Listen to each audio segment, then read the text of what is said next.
Hello everyone. Today I will show you how to play chess in Duolingo with friends. Begin by opening the Duolingo app on your phone or tablet. Make sure you are logged in and that your app is updated to the latest version.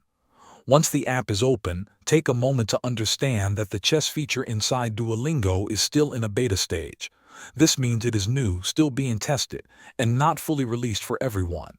Because it is in beta, you cannot play chess with your friends yet.